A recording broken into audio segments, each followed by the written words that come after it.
né? O que a gente quer dizer com tudo isso? É, não não estar vivenciando, não estar experienciando que vai dizer que alguém é melhor que alguém, ou vai ser superior, ou que aquilo é mais espiritualizado, tá? A experiência, gente, ela vai ser realmente o que vai dizer, né? Ou o que vai dizer, e é pra gente mesmo que a gente harmonizou. E tem uma outra coisa que é interessante, que a gente tem que entender o seguinte: toda experiência que a gente tem, ela vai ter uma característica dual no primeiro momento. Então, o que é dual? A gente percebe as coisas pelo oposto também. Então, a gente percebe a luz pelo que é escuro, né? A gente percebe o doce pelo salgado, né? E assim por diante. Então, a experiência ela vai ter a dualidade. Então, essa é a tensão, né? Inicial. Porém, sempre tem um terceiro ponto de vista, que é a única coisa que faz a gente sair do dual, que é a percepção de que um lado não é melhor do que o outro. Então a gente vai ter o que a gente chamaria da harmonização desses dois pontos de vista. Então, eu experiencio aqui a luz. Eu falo, não, em relação à sombra, eu falo, nossa, a luz é melhor. A luz é tudo de bom, é a luz que é a perfeição. A luz, então, está do lado de Deus, né? Mas, às vezes, a luz pode chegar num ponto que ela pode começar a incomodar. Às vezes eu quero um pouco de um escuro, de uma penumbra, eu quero alguma outra coisa. A escuridão não é ruim também. E aí, às vezes, eu vou, então, ter que vivenciar o outro lado, né? E aí eu vou gostar da escuridão. Então eu falo assim, não, a escuridão é que é boa, né? Deus me livre a luz. Então tem gente que fala, não, eu sou da noite. Deus me livre ser do dia, né? E aí eu vou defender ali. Só que enquanto eu fico só de um lado ou do outro, a experiência ela fica se repetindo. É como se a gente não saísse de um ciclo. Então não é a luz que é boa, né? E a escuridão é ruim. E nem a escuridão é boa e a luz é ruim. São as duas coisas ao mesmo tempo. Então a gente vai chegar numa coisa que a gente vai entender que eu posso ter preferências, mas não julgamentos. Então eu posso preferir a luz, mas sem julgar quem prefere a escuridão. Eu posso preferir o doce sem achar que quem gosta do salgado é inferior. Eu posso preferir, às vezes, nenhum dos dois. Eu posso preferir o amargo, por exemplo. Mas tudo vai da gente. Agora, quando a gente começa a colocar as coisas como superiores ou como inferiores, a gente está vivendo ainda um tipo de dualidade. Então, quando a gente vai falar da polaridade espiritualismo e materialismo, a gente está só julgando experiências de valor. Então, nem o espiritualismo não é superior ao materialismo. E nem o materialismo é superior ao espiritualismo.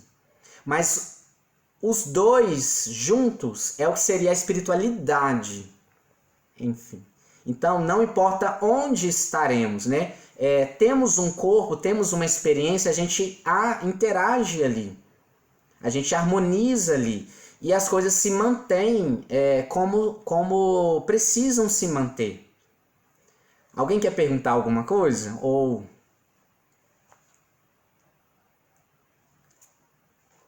dizer algo sobre isso? Ô Bruno, aí ela vai caçando pelo ovo. Não, é Então, por isso mesmo, a exemplo, ideia é essa. então, porque assim, é interessante isso se a gente pensar na questão das religiões, né? Porque aí tem aquela tendência da pessoa. Porque, por exemplo, eu vou falar da religião evangélica, que a minha mãe e aí a gente vê assim as escolhas de vida da pessoa, sabe? Sim. E aí a gente fica assim, poxa, mas isso não justifica, sabe? A pessoa deixar de viver certas coisas por causa de uma religião, entendeu? Sim, sim. Aí a gente fica assim, indignado, né, com a mãe. Mãe, você não pode fazer isso não, você tem que aproveitar a sua vida. Mas então quer dizer que de alguma maneira ela está dentro desse sistema de querer viver esse momento, né? É exatamente isso, Isabel. Aí eu tô fazendo esse apanhado todo, única e exclusivamente chegar na seguinte conclusão. Não é para todo mundo viver tudo ao mesmo tempo. Então a religião, até certo ponto, ela é equivocada no sentido de, então, propor um tal de um caminho. Então, tipo assim, e um caminho que é para todo mundo. Para todo mundo, ao mesmo tempo. Então não é exatamente isso, né? Então a religião fala assim, não, olha, pra gente ganhar, pra gente poder, né? A religião vai colocar ali, fala assim, ó, pra gente ganhar, né? Ela vai propor alguma coisa. Pra gente ganhar o reino de Deus, ou chegar numa vida, ela vai propor um caminho. Então a gente tem o que a gente chama lá, não, então todo mundo tem que fazer reforma íntima. E aí a reforma íntima, cada religião ela vai moldar de acordo com as preferências ou do ponto de vista daquela religião. Então a gente tinha, por exemplo, lá religiões, né, que têm origem, por exemplo, mais judaica cristã, né? Tem aquela coisa muito de aquele Deus único, né? Aquela coisa mais assim, não pode ter outras coisas. Então não pode se envolver, por exemplo, com espíritos, né? Com não sei o que, que é como se fugisse daquele Deus ali. Mas Deus pode estar em qualquer lugar, em qualquer coisa. Inclusive no próprio ateu. Sim. Né? Então, um ateu veio muitas vezes para viver o ateu. Às vezes ele está ali justamente porque ele esgotou as ilusões em relação a religiões. Então tá certo. Então quando a gente fica ansioso, né? Ou querendo demais forçar os outros para viver o que a gente acha que é bom, né?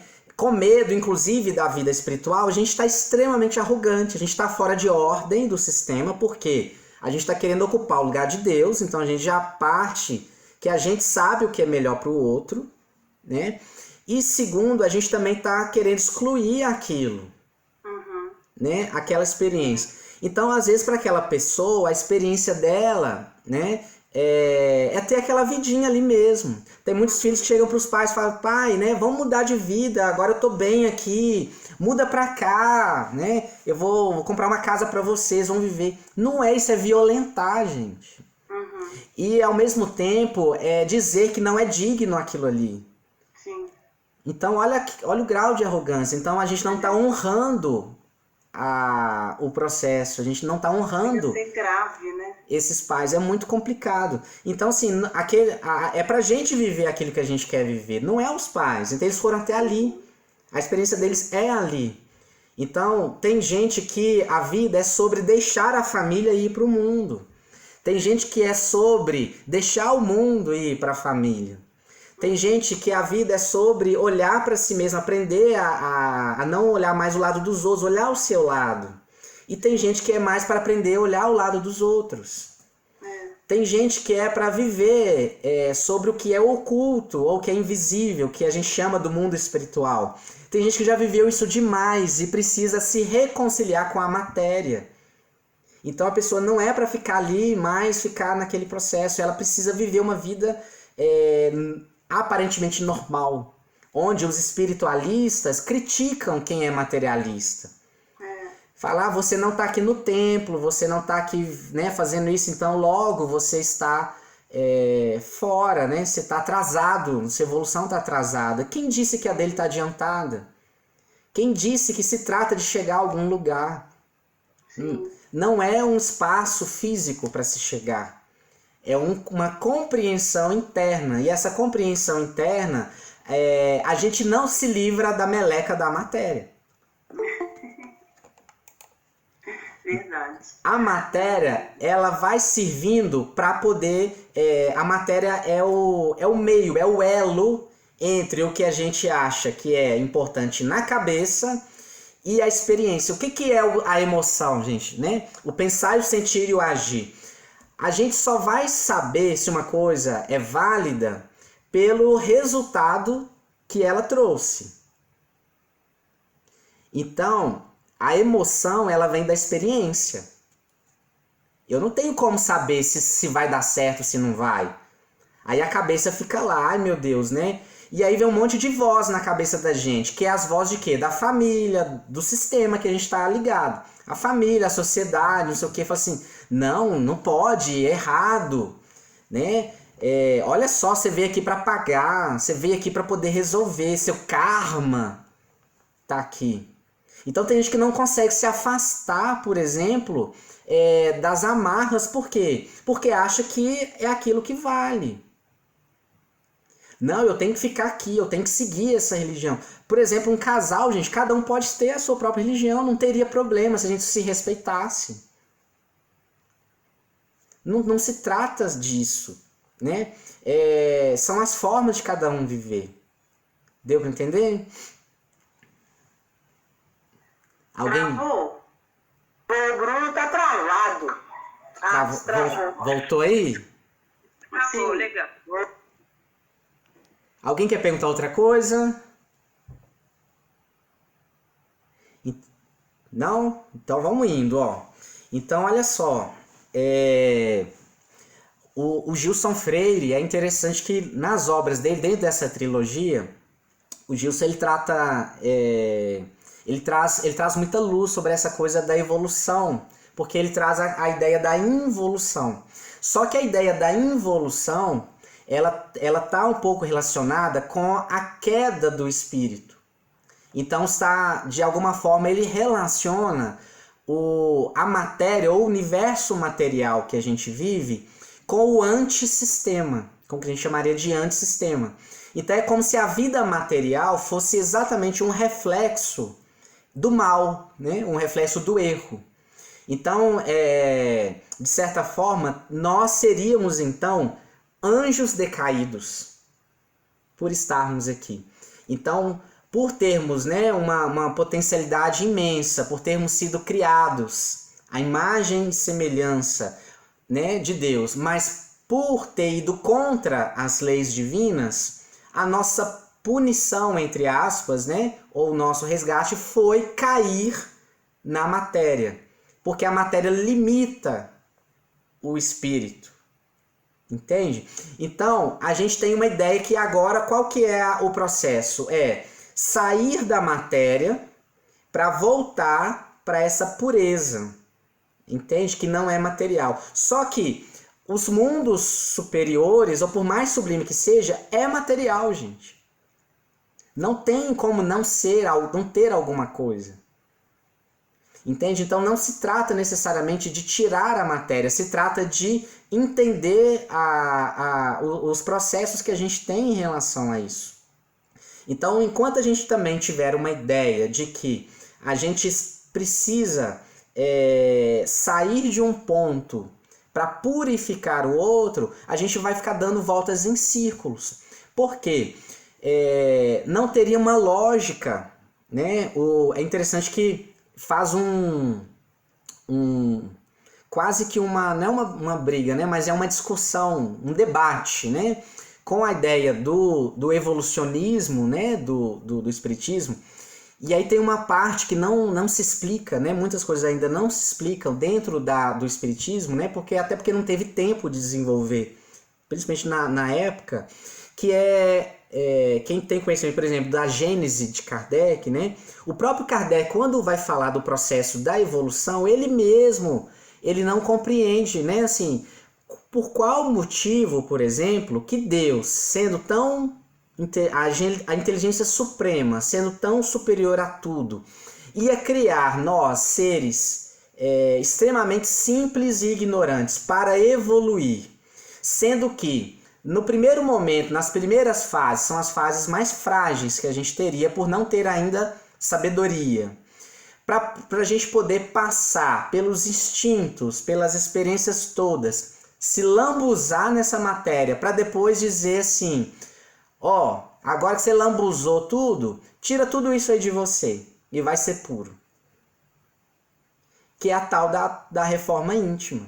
Porque quando o Kardec ele vai estudando, a origem do mal deixa de ser o mal em si como um demônio, um ser à parte, né, na criação, e o mal passou a ser o quê? Os nossos equívocos, né? Então, o que deriva ali do nosso orgulho, da nossa vaidade, do nosso egoísmo, derivaria todo o mal, né? Então, logo, as nossas dificuldades têm a ver também com os nossos instintos.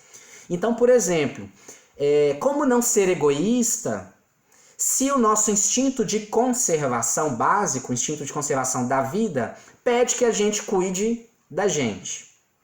Então, por exemplo, a gente fala assim, não, eu não sou egoísta não, eu penso em todo mundo, né, e tal. Mas pensa você na seguinte situação, você está num lugar com seu filho, né, seu amado filho e tal. E ali tem várias outras pessoas também, tudo. E aí, de repente, está tendo um terremoto, uma catástrofe, sei lá, alguma coisa está acontecendo e as coisas começam a desabar. E aí você só tem, naquele instante de preservação, de agonia de vida, você só tem uma alternativa. Ou você salva, né, a si mesmo, ou você salva o seu filho, ou você salva um terceiro. Não teria outra opção. E aí, não, né, aí por isso que a matéria é que põe em xeque, né? Então, por eu achar na minha ideia, não, olha como eu sou, eu faço caridade, né? Todos os dias eu dou, né, comida para as pessoas que não têm e tal. Ok, mas e numa hora dessa? Muitas vezes eu vou falar assim, não, talvez se eu me salvar e deixar meu filho vai ser muito feio. Eu vou, então, pelo menos eu salvo meu filho, mas o outro não. Mas por que um é mais importante do que o outro? Então, nessa hora, muitas vezes, a nossa arrogância cai ali, dentro de uma experiência real. E aí, o que o Kardec pensava era o seguinte, poxa, se tudo vem dos instintos, e a gente já sabe, dentro da psicanálise, dentro dos nossos processos, que muitos dos nossos desejos, a gente não somos nós que controlamos, porque nós não os criamos, né? Então a gente já é tomado daquilo e a gente pode decidir o que fazer com aquilo, mas a gente já é tomado daquilo. Então por que Deus, né, na sua profunda sabedoria, ia simplesmente dizer, olha, meros mortais, cheio de tendências, cheio disso, daquilo, vou fazer um desafio para vocês, purifiquem-se, quero ver quem dá conta.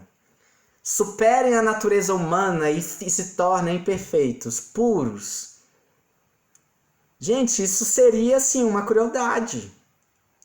Seria muita crueldade, principalmente porque no início desse processo, a gente poderia dizer, não, mas é porque a gente depois chegou em tal ponto que ficou mais difícil. Mas não, no início, é mesmo quando a gente pegar uma criança... Que pai que pegaria uma criança nos primeiros anos de vida e colocasse lá onde que a gente coloca, né, que estão os problemas do mundo?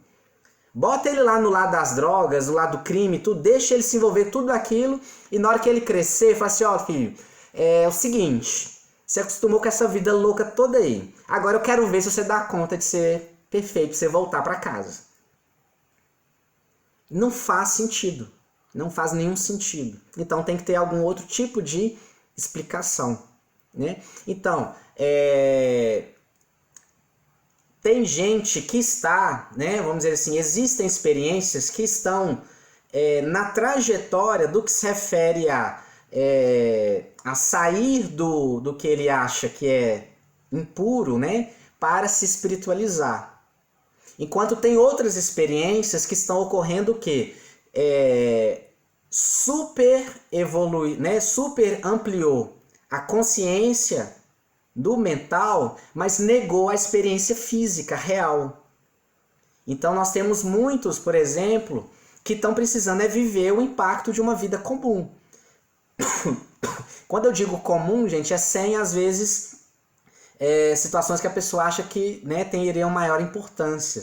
Por exemplo, né, um exemplo, né, eu já atendi, por exemplo, algumas pessoas, né, uma pessoa em específico, que ela falava assim, a minha cabeça não para, eu penso em muita coisa, tudo é muito amplo, eu penso na questão espiritual. e eu não consigo ter uma relação com o outro. Simples assim. Para mim, namorar é difícil. Tudo é muito transcendente. Então, o que acontece ali muitas vezes? Uma consciência fugiu extremamente do que ela chamava que era inferior ou comum demais, ou que não era tão importante, para se sublimar no nível de pensar num coletivo. E o que faz com isso agora? Deixa isso de lado para viver uma vida aparentemente normal, onde ela julgava que é reles mortal. O aprendizado é esse, é o lado que está faltando.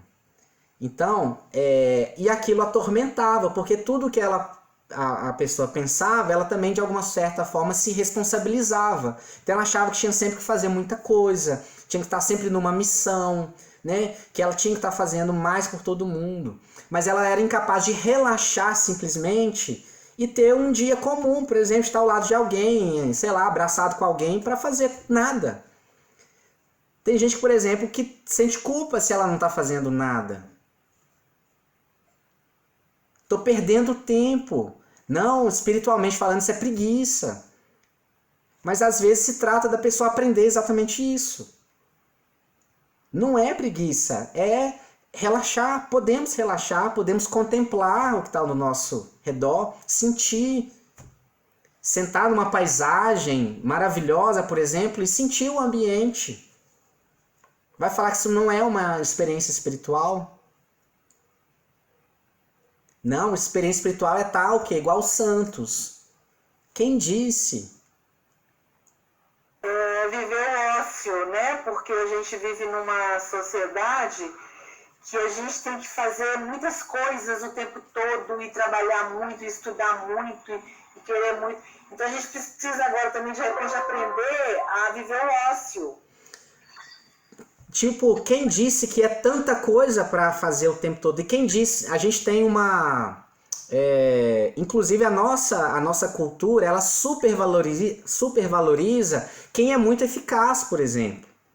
Nossa, olha como fulano é bom, olha só quantas coisas ela faz, olha quanto ela entrega, muito trabalho, bacana. Mas aí vão perguntar, ele é bom, mas bom para quem? Bom para quem? Essa pessoa é incapaz de ter um momento, às vezes. Às vezes ela não acompanha o crescimento de um filho. Às vezes ela não acompanha, né? Ela não viaja, por exemplo. Ela não tem coragem de ter um tempo para ela. Então, a troco de quê? Exatamente. O que não quer dizer que nós não podemos ser eficientes. O que não quer dizer, né, que só se trata de não fazer nada também. Porque muitas vezes a gente fica no ócio só para fugir também dos desafios. Então, no fim das contas, a gente vai ter que perguntar muito dentro da gente mesmo o que a gente está ganhando ou não, ou o que a gente está buscando ou não com aquilo que a gente está vivendo. E aí, é muito importante isso, porque como se trata do agora, gente, não existe idade para isso. Tem gente que chega, por exemplo, né? Não, eu já tô velho demais para isso. Que eu vou começar agora, viver agora. Agora sim. Só agora você tem, talvez, os elementos suficientes para harmonizar o pensar, o sentir com o agir. Talvez só agora. Talvez você precisou. Por que minha vida foi tão pesada desde cedo, desde o início? Só luta, né? Por quê? Porque você precisava esgotar tudo isso. Hoje você sabe o que serviu e o que não serviu. Hoje você sabe que o tanto que às vezes você se dedicou não valeu de nada. As pessoas que às vezes, os valores que você perseguia, às vezes não te deram o resultado que você queria. E hoje você sente falta de você mesmo. Você sente falta do que te agrada e não do que os outros queriam. Então hoje você não quer ser mais o que os outros querem que você faça. Você quer ser você. Então, por exemplo, tem no mapa, por exemplo, né, no mapa astrológico, fala muito do nosso contexto como um todo. Né? Quem não fez mapa ainda, gente, é incrível como que a gente compreende o processo como um todo. Então, às vezes, a gente começa a nossa linha lá, por exemplo, com elementos bem de trabalho desde o início, ou coisas mais confusas desde o início. Mas dentro da trajetória, A missão de vida está nos signos mais leves, digamos assim, né? Então, às vezes, é o quê? É a pessoa chegar no final e conseguir relaxar. E se ela consegue fazer isso, ela encontrou a finalidade da vida dela.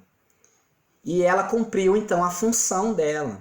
Então, todo mundo está cumprindo algum tipo de papel. O grande problema é que, muitas vezes, a gente está deixando de viver o que a gente realmente precisa viver para estar ligado ao contexto do outro, ou do sistema que a gente está ligado.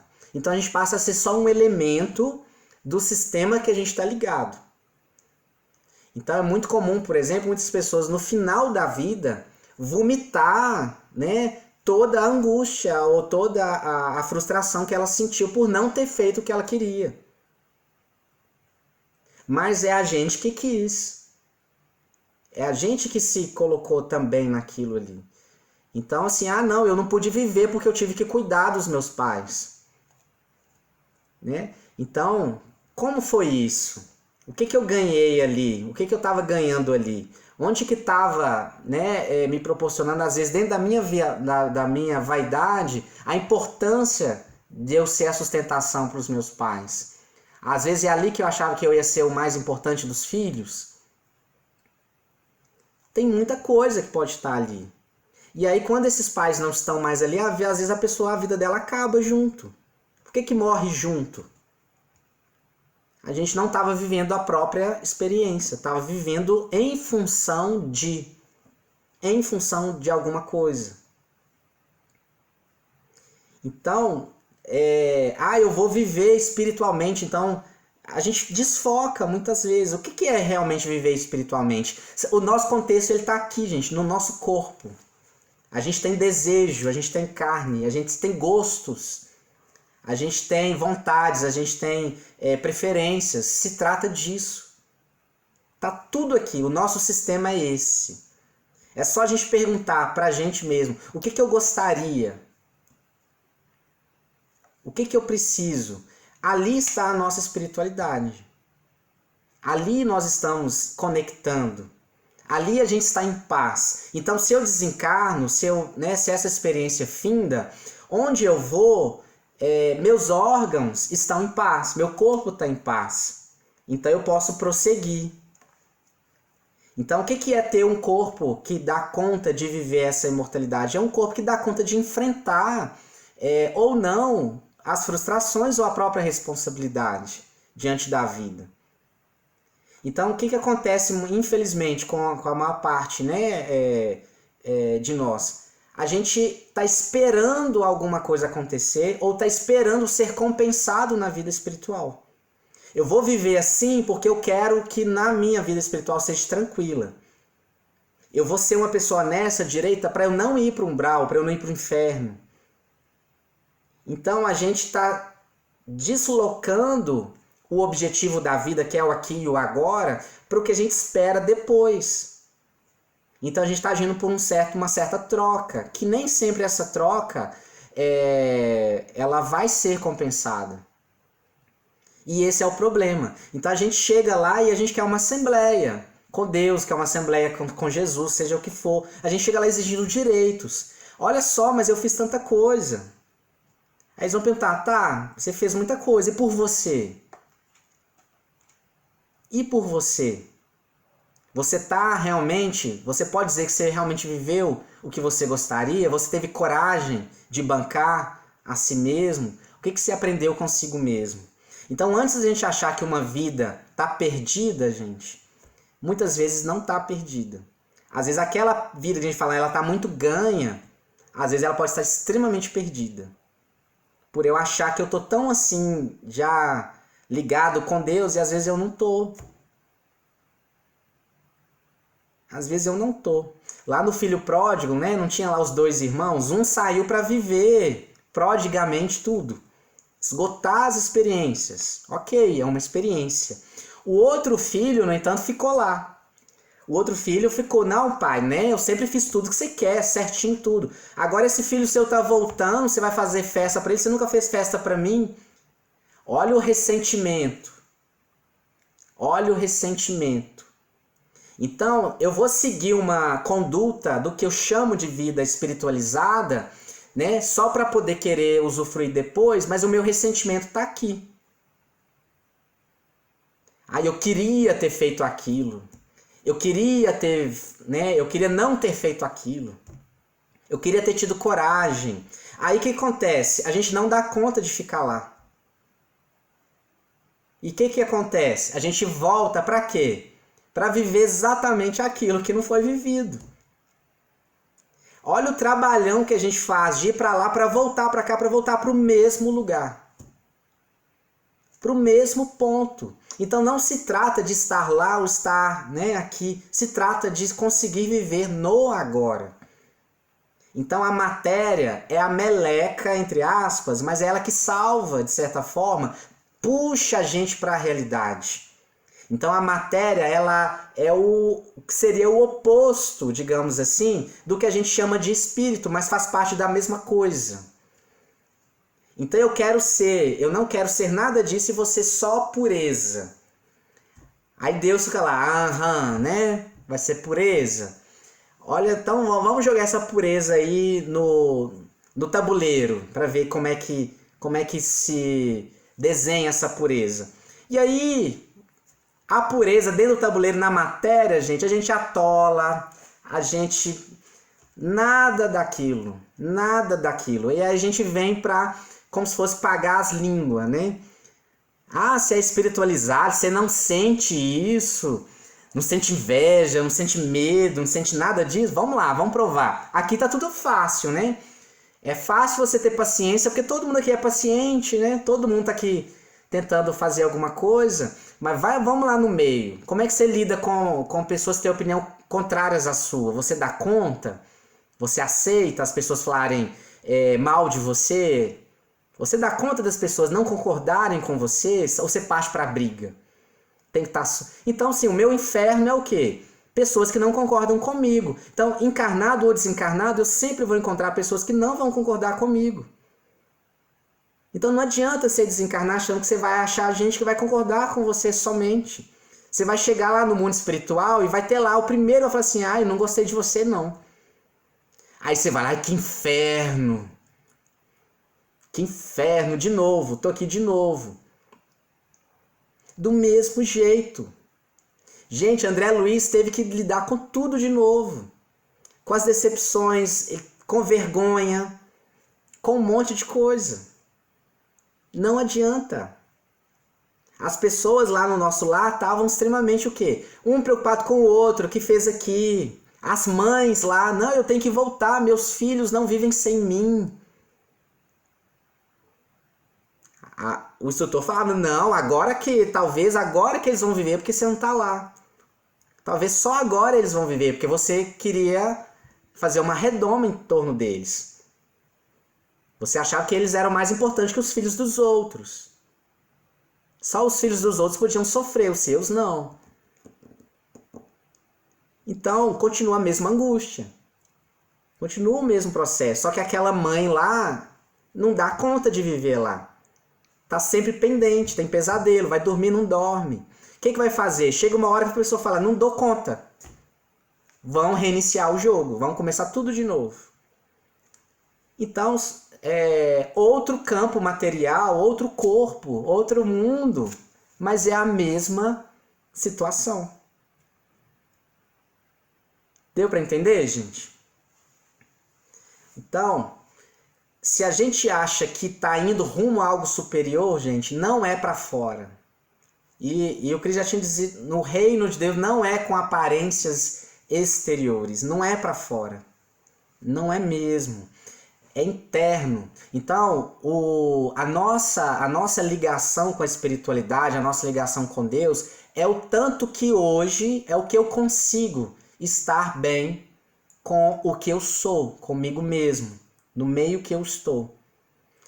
É o que eu dou conta de lidar com o outro, de dizer não para o outro naturalmente, sem nenhum problema. Ah, quer ir em tal lugar? Não quero não. Pronto, tá tudo bem. Simples assim. Não ficar ali se atormentando. A nossa zona umbralina, gente, é as nossas preocupações. Aqui e agora. A gente não tem que desencarnar para chegar em algum lugar. A gente já vive isso aqui. Lá a gente só perdeu esse corpo que segurava um pouco mais. E aí é onde bate na cara da gente a experiência. E aí muitas vezes a gente não dá conta. E aí a gente volta quase que o quê? Um ioiô.